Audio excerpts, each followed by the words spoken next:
Alors, aujourd'hui, un petit peu de sel, on va faire, c'est une longe de porc, un petit morceau de longe de porc, il y en a pour 2 personnes, c'est pour midi. On va le faire rôtir dans la casserole, comme ça.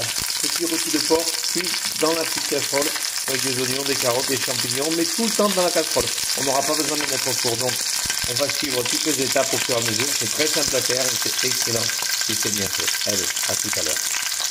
Voilà, je viens de le tourner. On va rôtir toutes les faces, on va bien dorer toutes les faces. À tout de suite. Alors, regardez, je l'ai rôti sur toutes les faces. Oh, ça m'a bien pris un petit quart d'heure pour tout bien la rôtir là. Voilà, là elle est bien rôtie. Maintenant, je vais mettre hop mes oignons dans la casserole. Oh là là, c'est pas facile comme ça. Moi je peux faire. Attendez, je coupe et je mets dans la casserole et je reviens. Voilà, j'ai mis dans la casserole et je fais revenir. Donc dans la casserole, je fais bien rôtir mon porc. Regardez, il y a tous les sucres qui vont se coller sur les oignons. On va faire revenir tout ça. Je vais mettre de l'ail là-dedans. Je vais mettre 4 ou 5 gousses d'ail. Je vais les mettre entières directement, épluchées entières. Voilà, là, ça va revenir. Voilà, allez. Je reviens tout à l'heure. Alors, les oignons sont revenus avec l'ail. J'ai mis des carottes. J'ai mis l'équivalent de 5 belles carottes. Ça sert à la fois de garniture aromatique et ça servira aussi de garniture de légumes. Je mets la sauge du jardin. Hop, un petit peu de romarin. Du vin blanc, équivalent d'un verre de vin blanc. Voilà. Et là, je vais mettre mon porc à l'intérieur. Attendez, je pose l'appareil. Alors, je mets un bouillon, un petit bouillon cube. Je mets de l'eau. Voilà. Je vais mettre un tout petit peu de sel, mais pas trop parce que j'ai mis le bouillon cube là. Voilà. Et là maintenant, j'ai mis la sauge, le romarin. Je couvre. Et ça va bouillir un petit peu. Et on va laisser mijoter. Là, je crois que j'en ai pour une grosse heure de cuisson. Peut-être un peu plus. On verra. Dès que ça bouge, je vais mettre à petit feu. Et je vais laisser mijoter gentiment à couvert. Voilà. J'allais dire c'est comme du braisage, mais en principe le braisage ça se passe au four. J'aurais pu mettre la casserole dans le four, mais cette casserole s'y prête pas. Avec une casserole en fonte j'aurais pu le faire, mais là non. Donc là je vais le mettre à petit feu. Puis c'est pour 2 personnes. Donc un braisage dans un four pour 2 personnes, période un peu difficile au niveau électrique en ce moment pour tout le monde. Donc là on va économiser. Dès que ça bout on met à petit feu et on va laisser mijoter doucement. Voilà. Allez, à tout à l'heure. Alors, regardez comme ça mijote. Ça fait déjà un quart d'heure. Ça mijote lentement. Mais je vais vous expliquer quelque chose parce que tout à l'heure, je vous ai dit par rapport au braisage. Donc là, je l'ai dit, j'ai fait là-dedans la préparation de porc pour 2 personnes, voire 3 peut-être. Donc là, ça mijote gentiment. Mais la recette que je viens de faire, on peut la faire exactement de la même chose dans un faitout en fonte. Comme celui-ci, avec un gros rôti, si vous avez du monde à la maison. Vous le faites dans un rôti en fonte, dans un faitout en fonte, comme ça. Et à ce moment-là, quand vous avez mis le vin blanc, le rôti et tout ça, là, vous l'enfournez à 180-190 degrés au four pendant pratiquement 1 heure. Et là, vous aurez ce qu'on appelle, ce que je vous ai dit tout à l'heure, le braisage. Le vrai braisage, c'est la cuisson au four et dans une casserole qui va au four, notamment une casserole en fonte. Et c'est un régal. Donc, là-dedans, je l'ai fait parce qu'on est juste tous les deux à manger avec Anne-Marie. Donc, c'est pour ça que je fais là-dedans et pas dans mon gros four. Vous avez vu, j'ai un four qui est de belle taille quand même. Voilà, il est très grand, donc brancher mon four pour ça, je ne vois pas l'utilité. C'est pas la peine. Là, c'est parfait ça. Voilà, allez, on continue. À tout à l'heure. Alors, avec le rôti de porc, on va manger à midi un écrasé de courgettes et pommes de terre, beurre et fromage. En fait, en somme, c'est une purée, mais dans laquelle on n'incorpore pas de lait. Éventuellement un peu de crème, mais c'est surtout du beurre, des courgettes, du râpé, mais ça c'est facultatif. Je rajoute du râpé dedans, ça donne un bon goût. Les courgettes, je les ai coupées, épluchées. Les courgettes d'hiver, en plus, Je les épluche systématiquement parce que leur peau elle est un peu épaisse, le goût n'est pas excellent, ça peut donner un goût amer. Donc on épluche les courgettes. Ce que je vais faire, je vais les passer mes courgettes dans le blender. Ne les passez pas au moulin à légumes, c'est un peu filandreux la courgette. Il n'y a que le blender qui la rendra vraiment bouillie. Et la purée, l'écrasé de pommes de terre, je vais le faire avec ça, avec cet ustensile. J'ai acheté ça chez Ikea. C'est franchement qu'on fait de la purée. Ça va très très vite, c'est un petit appareil. C'est pas compliqué à laver, ça prend pas beaucoup de place, c'est génial. Donc, je vais faire ça et on se revoit tout à l'heure. Alors, voilà. Les courgettes sont passées. Voilà. C'est assez liquide, hein.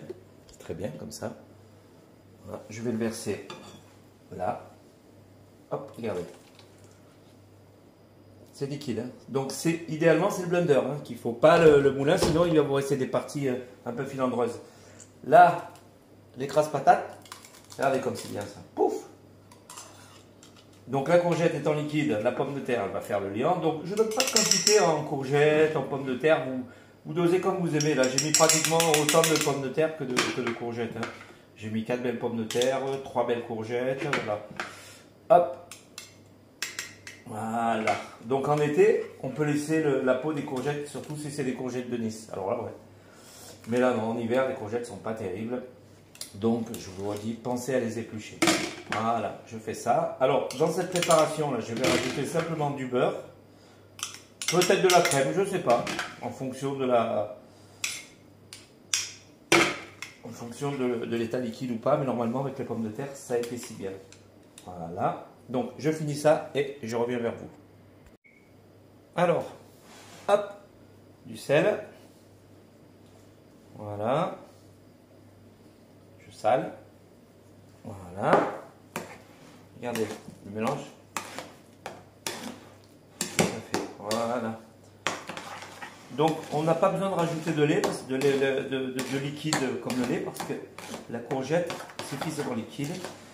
On a juste du beurre à rajouter dedans. Et ce que je mets en plus, moi je vous dis, mais ça, c'est parce que j'adore ça, c'est du gruyère. Je mets du râpé dedans. Alors, hop, je vais chercher le beurre. Allez.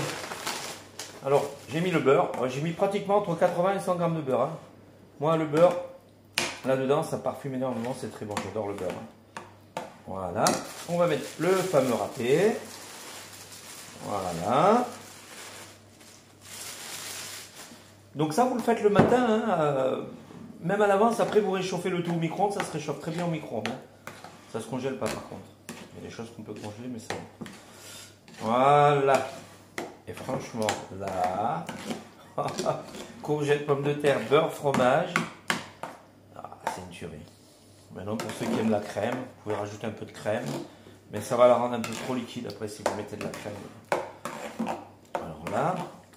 Alors déjà, c'est bon, mais c'est dommage qu'on n'ait pas l'odeur dans ces appareils, ces téléphones là, parce qu'il y a le porc là-bas qui est en train de cuire, et ça sent bon. Oh là là là là, il est 9h30 là, et on n'est pas encore midi, j'ai déjà faim. Voilà. Voilà, la belle purée. Regardez, c'est magnifique, c'est une splendeur. C'est délicieux. Allez, on continue le rôti tout à l'heure quand il sera cuit. Ouais, un petit truc. Si vous n'avez pas de blender, je vous ai dit de ne pas le passer au moulin à légumes parce que c'est un peu filandreux la courgette. Ça passerait aussi au moulin à légumes, enfin il faut le laver, c'est gros. Vous pouvez faire ça dans le... Vous mettez votre courgette dans un bac assez étroit et vous mixez vos courgettes. Le résultat sera le même qu'au blender. Donc, je viens d'y penser maintenant. Donc, si vous n'avez pas de blender, le mixeur. Tout le monde a un petit mixeur comme ça chez soi. C'est pratique. Voilà. À tout à l'heure. Alors, voilà. Le rôti, il est cuit. Oh, j'ai du mal à le... Voilà. Il est hyper fondant. Il a cuit pratiquement 2 heures. Tranquillement.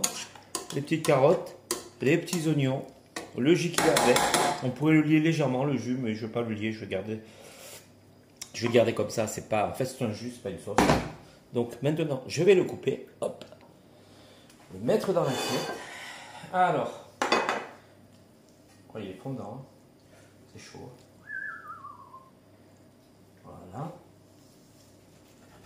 tranches. Hop, on met dans l'assiette. Voilà. Ensuite, je vais prendre mes cuillères. Voilà, la petite cuillère qui va avec. Alors, la purée. 2 petites boules de purée. Voilà.